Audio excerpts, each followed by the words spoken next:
முதலமைச்சர் விஜய்க்கு எதிராக ஆளுநரை நாடிய எடப்பாடி பழனிசாமி 25 அதிமுக எம்எல்ஏக்களுக்கும் மினிஸ்டரா நீங்க பதவி பிரமாணம் எடுக்கக்கூடாது என அதிரடியாக கொடுக்கப்பட்ட புகார். என்ன முடிவெடுப்பார் ஆளுநர்? அதிமுகவினுடைய எம்பி சொன்னதை போல முதலமைச்சர் மீது வழக்கு பதிவு செய்ய வாய்ப்பு இருக்கிறதா? ஏன் தமிழ்நாட்டில் அது நடக்காது? அப்படி நடந்தால் அதனுடைய எதிர்விளைவுகள் என்னவாக இருக்கும்? அதிமுக எம்எல்ஏக்களுக்கு பதவி பிரமாணம் செய்து வைக்க முடியாது, அதிமுக எம்எல்ஏக்கள் தாவேக்காக எடப்பாடி பழனிசாமி சொல்லாமல் வந்தால் நான் பண்ண முடியாது என ஆளுநர் மறுக்க வாய்ப்பு இருக்கிறதா? வாருங்கள் இந்த காணொலியில் விரிவாக பார்க்கலாம். தமிழ்நாட்டினுடைய சட்டமன்றத்தின் அதில் தன்னுடைய பெரும்பான்மை நிரூபித்து தாவேக்கா தலைவர் விஜய் அவர்கள் நம்முடைய முதலமைச்சர் அவர் அமைச்சரவை இலாக்கா ஏறத்தாழ 7 நாள் ஆச்சு. ஏங்க 7 நாள் ஆச்சு அப்படின்னா, அமாவாசையில் குரு ஹோரையில் அந்த 4 நட்சத்திரம் பார்த்து தான் விடணும், அதற்கான ஒரு காத்திருப்பு என்பதாகவும் இலாக்காக்கள் பிரிக்கிறது. ஏன்னா கூட்டணி கட்சிகள் ரொம்ப கடுமையாக டிமாண்ட் பண்ணுறாங்க முக்கிய இலாக்காக்கள். ஏன்னா காங்கிரஸ் இங்கே தமிழ்நாட்டில் அவங்க நீண்ட நாட்கள் ஆச்சு, ஏறத்தாழ 59 ஆண்டுகள் 60 ஆண்டுகள் ஆச்சுனாலும் அவங்கள பொறுத்த வரைக்கும் மற்ற ஸ்டேட்ஸில் இருக்கிறாங்க, என்ன டிபார்ட்மெண்ட் எது கரெக்டாக இருக்கும் அப்படின்னு அவங்களுக்கு சில எக்ஸ்பெக்டேஷன்ஸ் இருந்திருக்கும். இந்த பக்கம் பார்த்தீங்க அப்படின்னா அதிமுக அவங்க 5 ஆண்டுகள் ஆட்சியில் இல்லாவிட்டாலும் இருக்கக்கூடியவர்கள், குறிப்பாக வந்திருக்கக்கூடியவங்க 10 முன்னாள் அமைச்சர்கள் இருக்கிறாங்க. அவங்க நீங்கள் எடுத்து செய்த இலாக்காக்கள்லாம் பார்த்தா ரொம்ப வளமான ஸ்ட்ராங்காக அதிகாரம் பொருந்திய இலாக்காக்களாலாம் இருக்குது. எனவே அவங்க கேட்கறது இதெல்லாம் பார்த்து இதில் நம்ம ஆட்கள் என்ன கேட்குறாங்க, இதை பிரிக்கிறதுக்கே அவருக்கு பெரிய ரிஸ்க் ஆகிடுச்சு, அதனால் தாமதமாச்சுன்னு ஒருத்த விஷயம் சொல்கிறாங்க. இதில் கொடுக்கப்படாத இலாக்காக்கள் அது யாருக்கு போகுது, அது ஒரு பக்கம். ஆனால் எடப்பாடி பழனிசாமி அவர்கள் ஒரு பெரிய நெருக்கடியை முதலமைச்சருக்கும் அணிமாறி இருக்கக்கூடிய அதிமுக எம்எல்ஏக்களுக்கும் கொடுத்திருக்கிறார். ஆளுநர் மாளிகைக்கு போய் இருக்கக்கூடிய புகார் கடிதம் இது அடுத்த கட்டமாக டெல்லி போகுமாங்கிறது ஒரு பக்கம். ஆளுநர்கிட்ட என்ன சொல்கிறாரு, இவங்கெல்லாம் என்னுடைய கட்சியை சேர்ந்தவர்கள், நான் ஏ ஃபார்ம் பி ஃபார்மில் கையெழுத்து போட்டு பொதுச் செயலாளராக இரட்டையிலே என்கிற சின்னத்தை கொடுத்து இவர்கள் வெற்றி பெற்றிருக்கிறார்கள். இப்படி வெற்றி பெற்றவங்க நான் எதிர்த்து ஓட்டு போடுன்னு சொல்லியும் என்னால் நியமிக்கப்பட்ட தேர்ந்தெடுக்கப்பட்ட, அதாவது நாங்கள் கூடி தேர்ந்தெடுத்து நான் நியமிக்கிற கொறடா திரு அக்ரி எஸ் கிருஷ்ணமூர்த்தி அவர்கள் சொல்லியும் இவங்க எதிர்த்து ஓட்டு போடாமல், அதாவது நம்பிக்கை கோரும் தீர்மானம் முதலமைச்சர் விஜய் கொண்டு வருகிறார், அதை எதிர்த்து வாக்களிக்க சொல்லி இந்த 25 பேர் எங்களை விட்டு மீறி அதற்கு மாற்றாக ஆதரித்து வாக்களித்திருக்கிறார்கள் அரசுக்கு. எனவே இவர்களுக்கு தகுதி ஆன்டி டிஃபெக்ஷன் லா படி எம்எல்ஏ பதவியை பறிக்க வேண்டும், உடனடியாக நடவடிக்கை எடுக்கணும்னு சபாநாயகருக்கு நாங்கள் கொடுத்துட்டோம். சபாநாயகர் எப்போ வேணாலும் நடவடிக்கை எடுத்து இவர்களுடைய பதவியை பறிக்கலாம், அதனால் அமைச்சராகணும்னு வந்தால் நீங்கள் கூப்பிட்டு பிரமாணம் பண்ணாதீங்கிறது எடப்பாடி பழனிசாமி அவர்களுடைய தரப்பில் கொடுக்கப்பட்டிருக்கக்கூடிய கடிதமாக இருக்குது. இப்போ இந்த இடம்தான் ரொம்ப நெருக்கடியாக சிக்கலாக மாறுகிற ஒரு பாயிண்ட் வருது. என்னென்னா, இவர்கள் அமைச்சராக ஆகிடுறாங்கன்னு வச்சுக்கோங்களேன், ஆன பிறகு டிஸ்குவாலிஃபிகேஷன் பிளே எய்தர் சபாநாயகரோ அல்லது நீதிமன்றத்துக்கோ போய் அவங்க தகுதி நீக்கம் பண்ணாமல் இருக்கிறது தவறுன்னு ஒரு வேளை அப்சர்வேஷன் வந்தால் செய்து வைத்த ஆளுநர் இதை ஒரு இடத்த கேட்டிருக்கலாம்ல, நீங்கள் சட்ட ஆலோசனை செஞ்சுருக்கலாம்ல, அவங்க மேலே இருக்கும்போது எப்படி செய்யலாம். ஏன்னா கடந்த காலத்தில் உச்சநீதிமன்றம் மணிப்பூரில் அந்த மாதிரி தான் காங்கிரஸ்லேருந்து போய் பிஜேபியில் சேர்ந்த ஒரு அமைச்சருடைய பதவியவே பறித்து ஆர்டிகல் 142 இன்வோக் பண்ணுச்சு. அந்த மாதிரி நடந்துருமா என்கிற விஷயத்தை எடப்பாடி பழனிசாமி கிளப்பியிருக்கிறார். ஒரு குழப்பத்தில் தான் ராஜ்பவன் வட்டாரங்கள் இருக்குது. என்னங்க இவங்க இப்படி சொல்கிறாங்க, ஒரு வேளை அப்படி ஆகிடுமா, அது சரிதானா, இல்லை இந்த மாதிரி இப்போ வச்ச பிறகு பண்ணால் கவர்னர் இதை பார்த்துருக்க வேண்டாமா அப்படின்னு ஒரு வேளை கேட்டுருவாங்களா? அது சட்ட ரீதியாக அதற்கு தடை கிடையாது. நமக்கு லா பாயிண்ட்டை பார்த்துடலாம், பொலிட்டிக்கல் பாயிண்ட்டை பார்த்துடலாம். சட்ட ரீதியிலாக ஒருவர் தகுதி இழப்பு ஆகிற வரை அவரின் மீது குற்றச்சாட்டு இருக்கிறது, வழக்கு நடக்கிறது, முகாந்திரம் பெண்டிங்கில் இருக்குது என்பதற்காகலாம் யாரையும் நம்ம எம்எல்ஏவாகவோ அமைச்சராகவோ இருக்கக்கூடாது என்று சொல்ல முடியாது. சட்டத்தில் அதுக்கு தடை கிடையாது. எக்ஸ்ட்ராடினரியாக செந்தில் பாலாஜி கேஸில் அப்படி ஒரு சம்பவம் நடந்தது. நீங்கள் அமைச்சராக இருக்கும்போது உங்களுக்கு ஏற்கனவே இருக்கிற வழக்குகள் நீங்கள் இன்ஃப்ளூயன்ஸ் பண்ணப்படலாம், இருக்கக்கூடாதுன்னு 1-2 வழக்குகளில் ரேரஸ்ட் ஆஃப் த ரேர் கேசஸில் தான் அந்த மாதிரியான விஷயங்கள் நடந்திருக்கும். Point number 1. அடுத்து கவனிக்க வேண்டியது, சட்ட ரீதியிலாக அந்த ஒரு கேஸுங்கிறது அந்த ஒரு கேஸ் தான். அதை பிரசிடென்ஸாக காட்டி நீங்கள் எல்லாத்துலேயும் வாங்க முடியுமானா அது அடுத்து மிகப்பெரிய கேள்வி. எனவே இதை காட்டிக்க வேண்டாம், தகுதி இழக்கிற வரை அவங்க மினிஸ்டராக சட்டத்தடை இல்லை, முடிஞ்சு போச்சு. அப்போ ஆளுநர் செய்து வைக்கலாமான்னா செய்து வைக்கலாம்னா முதலமைச்சர் கேட்குறாரு. அந்த இடத்துல கடந்த முறை பொன்முடி அவர்களுக்கு இதே போல் ஆச்சுன்னு இல்லையா, அவருடைய இதுக்கு பண்ணுறாங்க, சென்டென்ஸை ஸ்டே பண்ணிடுறாங்க, உச்சநீதிமன்றம் போகிறாங்க. அதுக்கு பிறகு பதவியேற்கிறதுல தடை இல்லைன்னு வருது. கவர்னர் நான் யோசிக்கிறேன் அப்படின்ன பிறகு மறுபடியும் உச்சநீதிமன்றத்துக்கு வழக்கு போகும்போது அவர் பதவியேற்க அழைச்சிட்றாரு அப்படிங்கிறது நமக்கு ஞாபகம் வருது. இந்த மாதிரி எல்லாம் கவர்னர் முடியாதுன்னு சொல்லி அதுக்கு நீதிமன்றம் போனாங்கனாலும் கவர்னருக்கு சிக்கல்.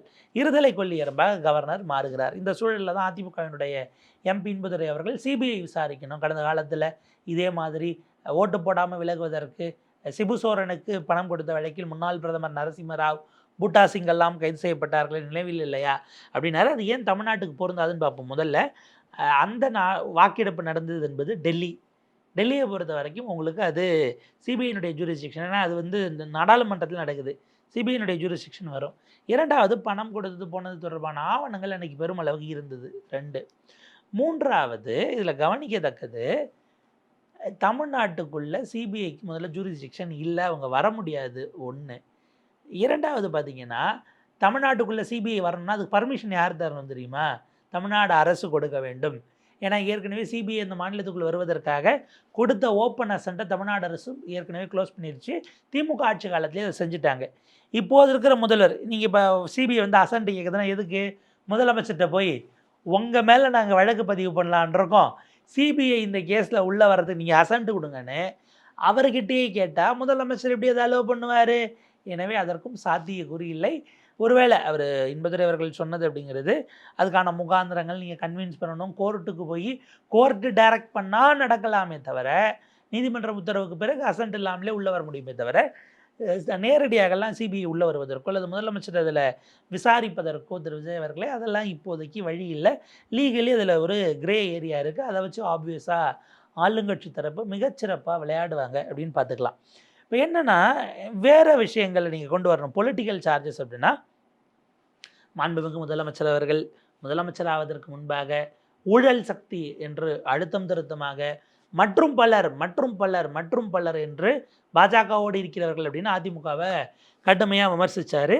ஊழல் சக்திகளுக்கு எதிராக கொடி பிடித்து அதில் வந்து பார்த்திங்கன்னா, நானும் பவர் சென்டராக இருக்க மாட்டேன், க்ளீன் கவர்னன்ஸ் கொடுப்பேன்னு சொன்ன முதலமைச்சர் அவர்களுக்கு இப்போ உங்ககிட்ட வந்து ஒரு 25 பேர் அதிமுக இருந்திருக்காங்க இல்லையா, அதில் ஒரு 7 பேர் மேலே இருக்கக்கூடிய பெண்டிங் கேசஸ் மட்டும் நம்ம பார்த்துருவோம். ஏன்னா இவங்க 7 பேரை நம்ம ஏன் சொல்கிறோன்னா, இவர்கள் எல்லாம் இதற்கு முன்பாக அமைச்சர்களாக இருந்தவர்கள். உங்கள் இலாக்காவில் இப்போது அமைச்சர்கள் ஆனாலும் இதற்கும் சேர்த்து நீங்கள் பதில் சொல்ல வேண்டும் என்பதனால், ஏன்னா நீங்கள் தானே கூட்டு பொறுப்பு, அப்போ இப்படியான ஊழல் குற்றச்சாட்டுக்கு ஆளானவர்களை உங்களுடைய அமைச்சரவையில் நீங்கள் சேர்த்தால் அதை எப்படி புரிந்து கொள்வதுன்னு மாண்புமிகு முதலமைச்சர் அவர்களுடைய கவனத்திற்கு நம்ம இதை கொண்டு போக வேண்டியிருக்கு. முதல்ல ஆரம்பத்திலேருந்து ஓப்பன் பண்ணோம் அப்படின்னா, திரு எஸ்பி வேலுமணி அவர்கள் கடந்த முறை காலகட்டத்தில் நகராட்சி நிர்வாகம் அந்த அமைச்சராக இருந்தார். இந்த ஸ்மார்ட் சிட்டி முறைகேடு அப்படிங்கிறதெல்லாம் அவர் மீது பெரிய குற்றச்சாட்டாக வைக்கப்பட்டது. இப்போவும் நகராட்சி நிர்வாகம் யாருக்கும் ஒதுக்கப்படாமல் இருக்குது. கவனத்துக்காக நம்ம சொல்கிறது. ஏன்னா இதுதான் உங்களுக்கு ஊரக வளர்ச்சித்துறை தான் திரு புஷி ஆனந்த் அவர்களுக்கு நம்பர் 2ஆக இருக்கக்கூடிய அமைச்சர் அவர்களுக்கு கொடுக்கப்பட்டிருக்கே தவிர திரு என் ஆனந்த் அவர்களுக்கு, ஏன்னா இப்போ புஷி ஆனந்த் அவர்கள்ங்கிறது அவர் புஷிங்கிறதுக்கு முன்னாடி ஜெயிச்ச தொகுதி, இப்போ அவர் தீநகர் ஆனந்த் அப்படின்னு நம்ம கூப்பிட்றதான்னு தெரியல. பட் ஓகே, அவர் என் ஆனந்த் அவர்களுக்கு ஊரக வளர்ச்சித்துறை கொடுக்கப்பட்டிருக்கு. நகராட்சி நிர்வாகம் இன்னும் அப்படியே தான் இருக்குதுன்னு நினைக்கிறேன். அப்படின்னா நம்ம கவனிக்கணும். ஏன்னா முனிசிபல் நகராட்சி மற்றும் குடிநீர் வழங்கல் துறை முதலமைச்சர்கிட்டே இருக்குது. அது கொஞ்சம் இன்ட்ரெஸ்டிங்காக இருந்துச்சு. இந்த இது இன்னும் பெண்டிங் இருக்குது அப்படின்னா, இது இந்த ஸ்மார்ட் சிட்டிலாம் செஞ்சது அந்த வேலுமணி அவர்கள் மீது என்னென்ன இருக்குதுன்னு பார்த்தா, 3 டிவிஎஸ்சி வழக்கு, அதாவது ப்ரிவென்ஷன் ஆஃப் கரப்ஷன் ஆக்டில், ஊழல் ஒழிப்பு சட்டத்தில், ஊழல் தடுப்பு சட்டத்தில், ப்ரிவென்ஷன் ஆஃப் கரப்ஷன் ஆக்டில் டிவிஎஸ்சி தமிழ்நாட்டினுடைய லஞ்ச ஒழிப்புத்துறை பதிவு செய்த வழக்குகளே 3 இருக்கிறது. 2 சென்னையில் இருக்கக்கூடிய ஸ்பெஷல் கோர்ட்டில் நடந்துகிட்டு இருக்கிறது. 2021 ஒரு வழக்கு, 2022 ஒரு வழக்கு. கோயம்புத்தூர் டிவிஷனில் அங்கே இருக்கக்கூடிய நீதிமன்றத்தில் ஒரு வழக்கு நிலுவையில் இருக்கிறது. அது 2021 பதிவு செய்யப்பட்ட வழக்காக இருக்கிறது. அதே ஊழல் தடுப்பு சட்டத்தின் கீழ் பதிவு செய்யப்பட்ட வழக்கு. ஸோ இது ஒன்று. 2வது திரு சி விஜயபாஸ்கர் அவர்கள், ராலிமலை விஜயபாஸ்கர் அவர்கள் ஒரு 5 கேஸ் இருக்குது. 2 இடி கேஸு. அமலாக்கத்துறை நமக்கு தெரியும் இல்லையா, அமலாக்கத்துறை, அந்த அமலாக்கத்துறை அதனுடைய இது 2 இருக்குது. ஒரு சிபிஐ கேஸ், ஐ திங்க் இந்த குட்காவை உள்ளே கொண்டு வந்தது, தடை செய்யப்பட்ட பொருட்கள், அந்த விஷயங்கள். கடந்த காலத்தில் ஒரு வீடியோ இருக்கும், இந்த ரைடு வரும்போது பெட்டியை வந்து வீட்டுக்கு பின்பக்கம் அப்படி செவருக்கு அந்த பக்கம் இருந்து தூக்கி வெளில கிடாசுன்னு ஒரு வீடியோலாம் ஒன்று வைரல் ஆச்சு. சும்மா அதெல்லாம் நம்ம நினைவுபடுத்துறதுக்கு. இந்த ஒரு சிபிஐ கேஸ் இருக்கா, அது போக 2 ப்ரிவென்ஷன் ஆஃப் கரப்ஷன் ஆக்ட் ஊழல் தடுப்பு சட்டத்தின் கீழ் பதிவு செய்யப்பட்ட டிவிஎஸ்சி வழக்குகளும் திரு சி விஜயபாஸ்கர் அவர்கள் மீது ட்ரையலில் இருக்குங்கிறத பார்க்குறோம். அடுத்து வந்தீங்கன்னா திரு சி வி சண்முகம் அவர்கள். இப்போ சி விஜயபாஸ்கர் அவர்கள் கடந்த முறை மருத்துவத்துறை அமைச்சராக இருந்தார். பட் இந்த முறை மருத்துவம் மற்றும் சுகாதாரம் மக்கள் நல்வாழ்வு வந்து திரு டாக்டர் கேஜே அருண்ராஜ் அவர்களுக்கு கொடுக்கப்பட்டிருக்கு. டாக்டர் டி கே பிரபுக்கு கனிம வளம் கொடுத்துருக்காங்க, இங்கே இவருக்கு தான் கொடுத்துருக்காங்க. அப்போ இவருக்கு வேறு என்ன துறைகளாக இருக்கலாம்? பத்திரப்பதிவு துறைங்கிறதெல்லாம் நல்ல சிறப்பான துறை தான். வருவாய் இருக்குது, வீட்டு வசதி அப்படி எதுவும் அவர் எய்ம் பண்ணுறாராங்கிறது தெரியல. அடுத்தது சி வி சண்முகம் அவர்கள் மேபி அவருக்கு மதுவிலக்கு மற்றும் ஆயத்தீர்வை டாஸ்மாக் கொடுக்கலாம் அப்படின்னு ஒரு பார்வை ஓடிக்கிட்டு இருக்கு. அவரின் மீது இருக்கக்கூடிய வழக்குன்னு பார்த்தா பிரைபரிங்கிறது உங்களுக்கு தெரியும், லஞ்ச வழக்கு ஒன்று. அதுபோக தேர்தலில் வாக்காளர்களுக்கு பணம் கொடுத்த வழக்கு ஒன்றும் விழுப்புரத்தில் அவரின் மீது விழுப்புரம் சரக காவல் நிலையத்தில் பதிவாகி இருக்குது. 2021 எலெக்ஷனுக்கு நீங்கள் சொன்னீங்க இல்லையா, பணத்தை வாங்கிட்டு காதலை விசில் ஊதுங்கன்னு, அப்படி விசில் ஊதப்பட்ட ஒரு குற்றச்சாட்டோடு அவர் இருக்கிறார் என்பதை அவர் கவனத்துக்கு கொண்டு வரும். இது போக திரு KP அன்பழகன் அவர்களின் மீது ஒரு டிவிஎஸ்சி கேஸ் அப்படிங்கிறது இருக்குது. பிடிஜே கோர்ட் தருமபுரியில் அந்த வழக்கு என்பது ப்ரொசீடிங்ஸ் போயிட்டுருக்கிறது. அதே போல் திரு காமராஜ் அவர்கள் முன்னாள் KP அன்பழகன் முன்னாள் உயர்கல்வித்துறை அமைச்சராக இருந்தார். இப்போவும் உயர்கல்வித்துறை யாருக்கும் கொடுக்கப்படாமல் இருக்கிறத பார்த்தா ஒருவேளை பேக் டு ஹிஸ் டென்னா அவர் திரும்ப போவாரா அப்படிங்கிறது நமக்கு தெரியல. அது நம்ம காத்திருக்கணும். திரு KP அன்பழகனை பொறுத்த வரைக்கும் ஐ திங்க் பாலக்கோடு.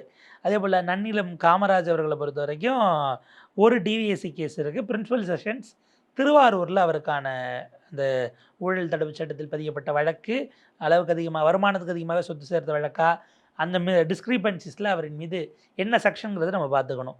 நன்னிலம் காமராஜ். அதே போல் கரூரில் திரு MR விஜயபாஸ்கர் அவர்கள் கரூர் மாவட்டத்தினுடைய VNDAC லஞ்ச ஒழிப்புத்துறை பதிவு செய்திருக்கக்கூடிய ஒரு டிவிஎஸ்சி கேஸ் அவரின் மேலே நிலுவையில் இருக்குது. அதே போல் இந்த பக்கம் வரீங்க அப்படின்னா வேலூர் மாவட்டத்தை பொறுத்தவரை திரு KC வீரமணி அவர்கள் ஜோலார்பேட்டையினுடைய MLA, அவருக்கும் மேலேயும் ஒரு டிவிஎஸ்சி கேஸ் பெண்டிங் இருக்குது. இந்த 7 நம்ம சொன்னோம். திரு நத்தம் விஸ்வநாதன் அவர்கள் மேலே ஊழல் ஒழிப்பு வழக்கு அந்த மாதிரிலாம் எதுவும் இல்லை. அதே போல் பார்த்திங்கன்னா திரு பாலகிருஷ்ணா ரெட்டி அவர்கள், அவர் பழையது ஒன்று வேற ஒரு கேஸில் தான் அவர் கன்விக்ட் ஆனார். இப்போ நிலுவையில் அவரின் மீது பெரிதாக எந்த வழக்கும் இல்லை அப்படிங்கிறத பார்க்குறோம். இன்னொரு முன்னாள் அமைச்சர் இருக்கார், அவரின் மீதும் இந்த மாதிரியான கேசஸ் எதுவும் இல்லை. இது போக லீமா ரோஸ் மார்டின் அவர்கள் இருக்கிறாங்க, அவங்க அமைச்சர் பதவிக்கு எய்ம் பண்ணுறாங்கிறதெல்லாம் ஒரு பக்கம் ஓடிக்கிட்டு இருக்கு. இப்போ நம்முடைய கேள்வி என்னென்னா, மாண்புமிகு முதலமைச்சர் அவர்கள் இந்த லஞ்சம் ஒழிப்பு, லஞ்சம் ஊழல் இது சார்ந்த விஷயங்கள், அதற்கு வாய்ப்புடையவர்கள் அப்படிங்கிறவங்க இல்லாமல் ஒரு நியாயமான நேர்மையான ஆட்சியை கொடுக்க வேண்டும் என திரு விஜய் அவர்கள் சங்கல்பம் எடுத்தது, சபதம் எடுத்தது, உறுதிமொழி கொடுத்தது உண்மை என்கிற பட்சத்தில் குறைஞ்சபட்சம் இவங்கள்லாம் தங்கள் மீதான வழக்குகளை, ஏன்னா இப்போ இதில் இவங்களில் இந்த 7 பேரில் ஒரு 5 பேர் அமைச்சராக ஆகிறாங்கன்னு வைப்போம். உங்களுடைய அமைச்சரவையில் உள்ளே வந்துடுறாங்க. கேஸ் பதிவு பண்ணதெல்லாம் டிவிஎஸ்சி, முதலமைச்சருக்கு கீழே வர ரிப்போர்ட்டிங்கில் வரக்கூடிய துறை. அப்போ முதலமைச்சருக்கு அமைச்சராக்கப்பட்டவர்களின் மீது டிவிஎஸ்சி என்னவாக பாய்ந்து விசாரணை நடத்தும், வழக்கை எப்படி கொண்டு போகும் என்கிற ஒரு டவுட்டு உருவாகுது. ஒன்று வழக்கை மாநிலத்தை விட்டு வெளியே அனுப்புது. நான் சொல்கிறது இப்படி தான் நடக்கும்னு நம்ம முன்முடிவுக்கு வரல. இது அதை பாதிக்குமா இல்லையா, இன்ஃப்ளூயன்ஸ் ஆக வாய்ப்பு இருக்காங்கிறது தான் நம்ம கேட்கக்கூடிய கேள்வியாக இருக்குது. அப்போ நீங்கள் ஒட்டுமொத்தமாக அவங்களாம் குற்றவாளிகளாக இல்லையே, நிரூபிக்கப்படலையே, தண்டிக்கப்பட்டவருக்கு இலாக்கா இல்லாமல் கூட தான் நீங்கள் கேட்கலான்னு சொன்னீங்கன்னா, டிஎம்கேக்கு நம்ம பேசின லாஜிக்கை தான் நமக்கும் ஏன் அதை செய்ய மாட்டோங்கிறோம். அவங்க குற்றம் செய்யவில்லைன்னு ஒரே விஷயம் செய்யலாம், நாங்கள் டெய்லி ட்ரையல் நடத்துங்கன்னு சம்மந்தப்பட்டவங்களே போய் நீதிமன்றத்தை நாடி தினசரி விசாரணை நடத்துங்கள், வழக்கம் முடிங்க, நாங்கள் குற்றமற்றவங்களை நிரூபிக்கிறோம், அதை நிரூபித்த பிறகு தான் நாங்கள் அமைச்சராகணும், அவங்க அறிவிச்சிட்டு வரட்டும். அது இந்த அரசின் மீதான நம்பிக்கையை இன்னும் அதிகப்படுத்துறதுக்கான வாய்ப்பு இருக்கு இல்லையா, டிரான்ஸ்பரன்சி மேட்டர்ஸில். அப்படி செய்வதற்கு தயாராக இருக்கிறார்களான்னா நமக்கு அதுக்கும் பதில் கிடைக்கல. பட் ஸ்டில் முதலமைச்சர்களுடைய கவனத்துக்கு நம்ம கொண்டு வந்திருப்பது, இவ்வளோ வழக்குகள் நிலுவையில் இருக்குது, நீங்கள் அவங்க மக்கள் பணத்தை ஊழல் செய்திருக்கிறார்கள் என்று சொன்னால் அவர்கள் அப்படிப்பட்டவர்களை ஏன் அனுமதிக்கிறீங்கிற கேள்வி வரும். இல்லை அதிலே குற்றச்சாட்டு இல்லாதவர்களுக்கு புதுமுகங்களுக்கு வாய்ப்பு கொடுத்தாலும் அது உங்களுடைய ப்ரெராகேட்டிவ் தான். இன்னும் கொடுக்கணும் கூடாதுன்னு சொல்கிறதுக்கு நம்ம இல்லை, அது முதலமைச்சருடைய அவருடைய டிஸ்கிரிஷனை பொறுத்தது. ஆனால் நீங்கள் பேசிய நியாயம் எதிர்கட்சியாக ஆளுங்கட்சியாக மாறிய பிறகு அது தொடர்கிறதா என்கிற கேள்வியை தான் உங்கள் முன்னால் நாங்கள் வைக்க விரும்புகிறோம். பார்ப்போம், ஒருவேளை டூ ஏர்லி டு ஜட்ஜி இவங்க எல்லாரையும் அகாமடேட்டே பண்ணாமல் அவர் கொண்டு வராரா, அப்படி செய்தால் அது இன்னும் சிறப்பாக இருக்கிறதா, பொறுத்திருந்து பார்ப்போம்.